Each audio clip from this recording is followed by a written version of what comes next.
ஓகேவா? லேஸ் கருணாகர் அவர் மருத்துவராக பணிபுறாரு. அங்கே அந்த ஹாஸ்பிட்டல் நர்ஸாக இருந்த வசுந்தரா அப்படிங்கிறதுக்குள்ள காதல் மலர்ந்துட்டு.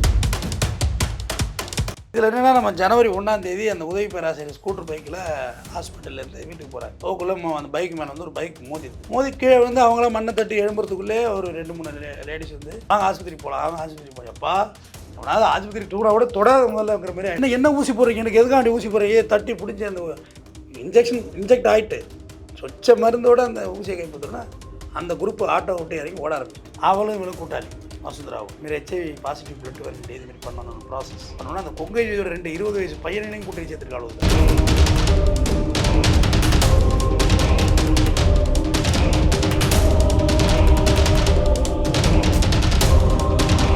கோவிட் பீரியடில் வந்து செவிலியர்கள் முன்கள பணியாளர்களாக இருந்து ஆற்றிய தொன்று என்றும் சாவர வரைக்கும் நம்ம அவங்களுக்கு விசுவாசமாக இருக்கணும். இந்த 2 பிரதேச நாய்களுக்காக மற்றவங்க நம்ம தப்பாக நினைக்கக்கூடாது.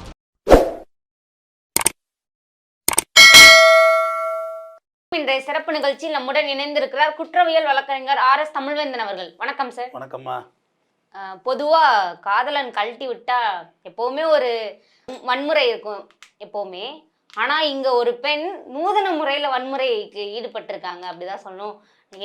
என் கூட வாழாதவன் யாரு கூடயும் வாழக்கூடாதுன்ற அளவுக்கு கிரிமினலா யோசிச்சு ஒரு விஷயம் செஞ்சிருக்காங்க. ஆந்திர மாநிலத்தில் நடந்திருக்கு. என்ன நடந்துச்சு சார்? அது நூதன முறையில் பழி வாங்குறதுனா அவனையில பழி வாங்கியிருக்கணும். டாக்டர் கருணாகுமரையில் பழி வாங்கியிருக்கணும். அவர் பொண்டாட்டியை போய் பாவம் கல்லூரி உதவி பேராசிரியை மருத்துவ பேராசிரியை அதை போய் கொலை பண்ணி அதுக்கு போய் ஹெச்ஐவி பிளட் ஏற்றுறது எப்படி நியாயம்? இது எப்படி நூதன முறையில் பழி? ரொம்ப இதெல்லாம் வந்து கொடூரத்தின் உச்சங்க. அதெல்லாம் மனிதன் வந்து இப்படி இதெல்லாம் தவறான எடுத்துக்காட்டு வர சொல்லிடுறாங்க. ஆந்திர மாநிலம் கர்னூல் பகுதியில் மருத்துவராக இருக்கவர் கர்ணன் குமார், ஓகேவா? லேஸ் கருணாகர் அவர் மருத்துவராக பணிபுறாரு. அங்கே அந்த ஹாஸ்பிட்டல் நர்ஸாக இருந்த வசுந்தரா அப்படிங்கிறதுக்குள்ள காதல் மலர்ந்து நாளடைவில் நட்பாக மாறி திருமணம் தாண்டிய உறவாகவும் அவங்க வாழ்ந்துட்டு இருந்திருக்காங்க. ஒரு கட்டத்தில் 2 பேரும் கான்ட்ரவர்சி ஆகிட்டு டாக்டர் எவ்வளோ நாள் தான் ஒரே விஷயம் போடுவார், போர் அடிச்சிச்சு அவருக்கு. காதல் கசந்து இவர் ஒரு உதவி பேராசிரியரோட திருமணம் ஆகி அவங்க நல்ல முறையில் வாழ்ந்துட்டு வர்றாங்க.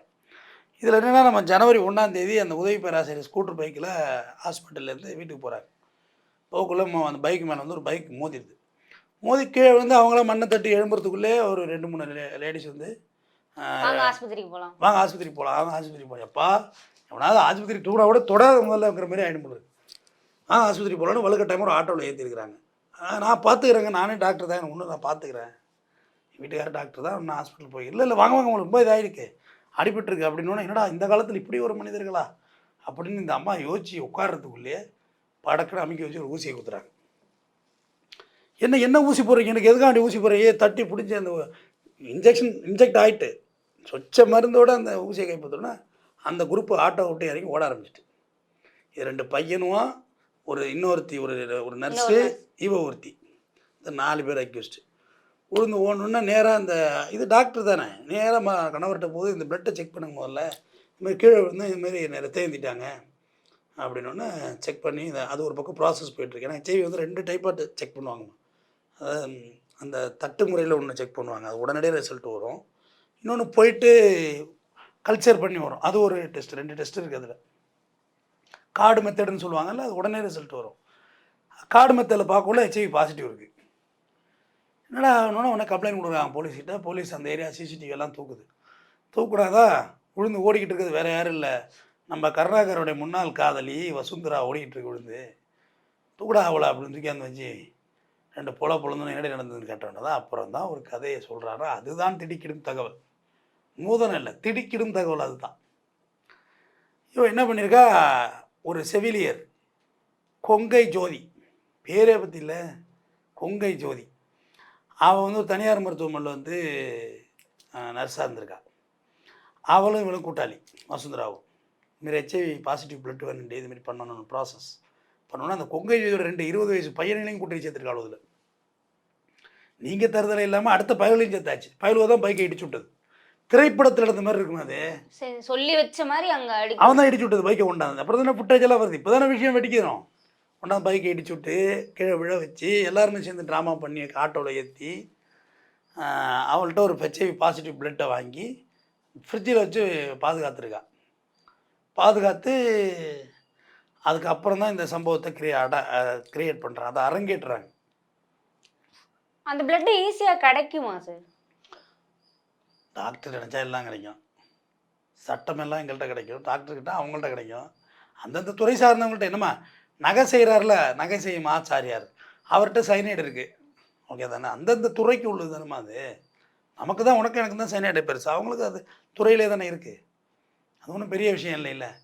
அவங்க எத்தனையோ பேஷண்ட்ஸ் வர்றாங்க, எவ்வளோ சாம்பிள்ஸ் எடுக்கிறாங்க, அதில் ஒரு சாம்பிள்ஸ் எடுத்தால் போகுது. அம்மா நம்ம விருதுநகரில் போன ஏடிஎம்கே பீரியடில் ஒரு கர்ப்பிணி பெண்ணுக்கு ஹெச்ஐவி பிளட்டே ஏற்றிட்டாங்க தெரியாமல். பிளட்டே ஏற்றிட்டாங்க, அரசாங்கம் பணம்லாம் கொடுத்து வேலையெல்லாம் போட்டு கொடுத்துச்சம்மா கர்ப்பிணிக்கு. ஞாபகம் இருக்கா? போன பீரியடில் அப்போ அண்ணா எடப்பாடியார் முதல்வராக இருந்தார். பெரிய லெவலில் பேசப்பட்ட பொருள் அது. அப்போ ஒரு வழியாக அவங்க எல்லாரையும் கைது பண்ணுறாங்க. கொங்கை ஜோதி, வசுந்தரா, அந்த 2 பசங்க எல்லாரையும் கைது பண்ணி சிறையில் அடைக்கிறாங்க. அப்போ தான் வசுந்தராட்ட கேட்குறாங்க, என்ன நடந்துச்சு, இந்த வேலையை ஏன் பார்த்தா நீ? என்னப்போ டாக்டரை பிடிக்க கருணாகுமார் கிட்டவே சிக்கிறதில்ல, அவன் எப்படி சிக்குவான் அன்மலுக்கு? அப்போ இவளுக்கு ஹெச்ஐவி, யாருக்கு அவரோட மனைவிக்கு ஹெச்ஐவி பரப்பிட்டு அவனுக்கு ஹெச்ஐவி வந்துடும்.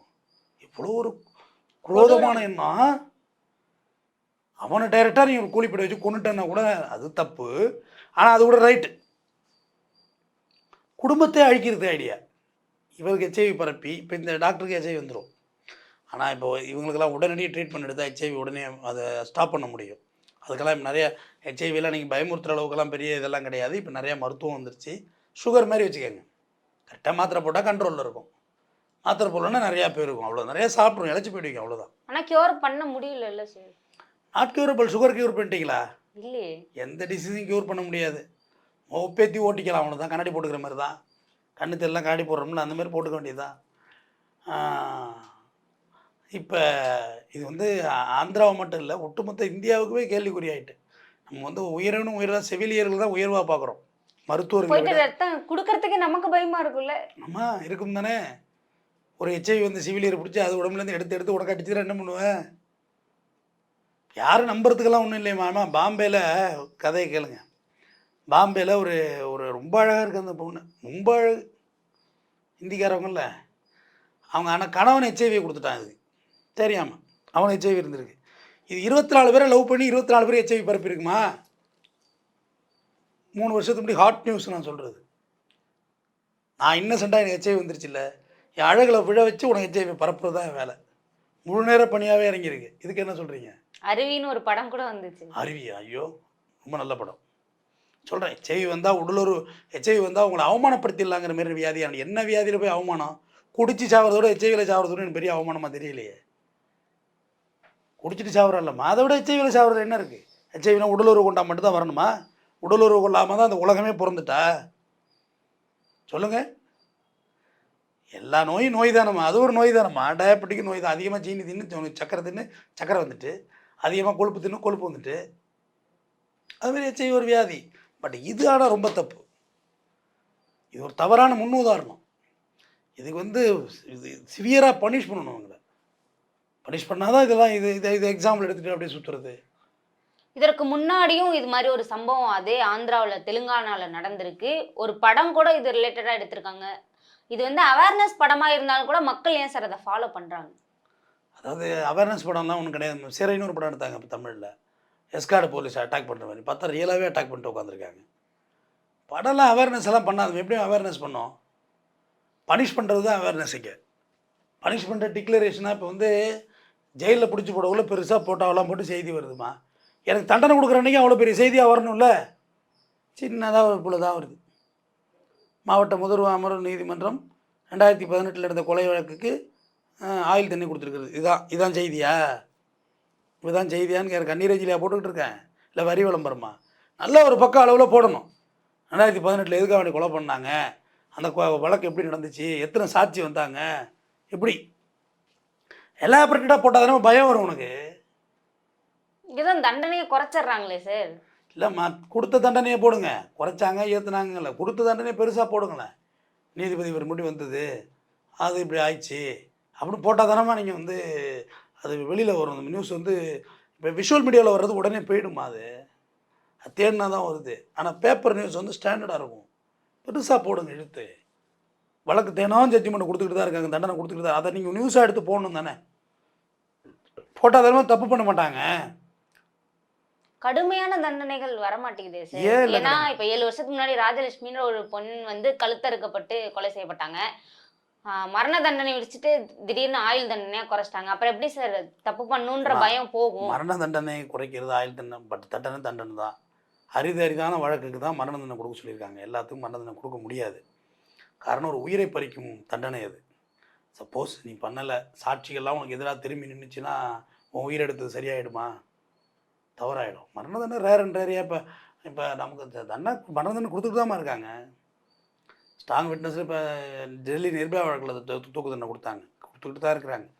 எல்லாம் வந்து இந்த மாதிரி செவிலியர்கள் செஞ்சது எனக்கு வருத்தமாக இருக்கும். சிவிலியன் செஞ்சால் கூட எனக்கு தெரிஞ்சிருக்காது. நீ துறைசார் உன்னை நம்பி தான் கையை கொடுத்துரும், ரத்தம் எடு ஒத்து அப்படின்னு. நீங்கள் அதை செஞ்சால் அப்புறம் எப்படி சிவிலியர் செஞ்சால் எப்படி? இது ஒரு டாக்டர் தப்பானவனாக இருக்கான், ஒரு காமுகனாக இருக்கான்னா மயக்க நிலையில் இருக்க எல்லா பொம்பளையும் என்ன ஒன்றுமே செய்யலாம் தானே. ஒரு மருத்துவன் காமுகனாக இருந்தால் என்ன செஞ்சிட முடியும்? அனஸ்தீசியா கொடுத்துருக்கோம், ஒரு 5 மணி நேரத்தில் உனக்கு என்ன நடந்ததுன்னே தெரியாது தானே. அப்போ அது தப்பு இல்லை. நம்ம புனிதமாக நினைக்கிற துறைமா அது. நான் சொன்ன எக்ஸாம்பிள் கரெக்டு தானே.